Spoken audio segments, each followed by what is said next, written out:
কলকাতার বুকে আজও এমন এক মন্দির আছে যে মন্দিরে সাধারণ ভক্তরা আজও প্রবেশ করতে পারেন না। অনেক বছর আগে এক ব্রাহ্মণ যুবক আয়ুর্বেদ শাস্ত্রের চর্চা করতেন। তার নাম হলো অন্নদাচরণ ভট্টাচার্য।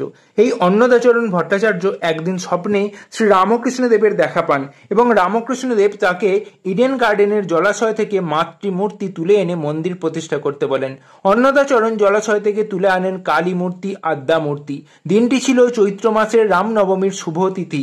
অন্নদা ঠাকুর মূর্তিটিকে নিজের বাড়িতে নিয়ে এসে রাখেন এবং পূজা শুরু করেন।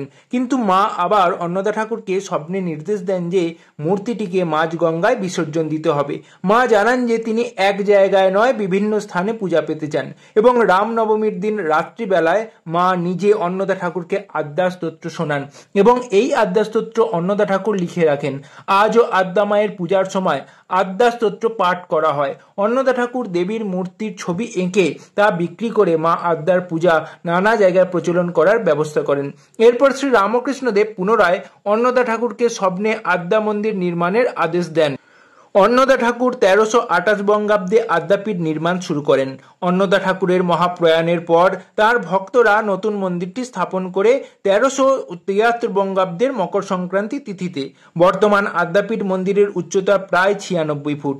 এই মন্দিরে রামকৃষ্ণদেব, আদ্যামা এবং রাধাকৃষ্ণ একই সঙ্গে পূজিত হন। স্বপ্নাদেশ ছিল যে 12 বছরের মধ্যে আদ্যাপীঠ মন্দির নির্মাণ শেষ করতে হবে, না হলে সাধারণ ভক্তরা এই মন্দিরে প্রবেশ করতে পারবে না। কিন্তু মন্দির শেষ করতে করতে 35 বছর সময় লেগে যায়। তাই আজও মূল মন্দিরে সাধারণ ভক্তদের প্রবেশ নিষেধ। মাকে দর্শন করতে হলে সামনের নাট মঞ্চ থেকে মাকে সরাসরি দর্শন করতে হবে। তবে বিশেষ কিছু তিথি ছাড়া মূল মন্দিরে মাকে 3 বার দর্শন করা যায়। এই মন্দিরে রামনবমীতে একসঙ্গে বহু কুমারী মেয়েকে পূজা করা হয়। মা আদ্যা মা করুণাময়ী এবং মঙ্গলময়ী মা। তার মঙ্গলে তার করুণায় সকলের ভালো হোক।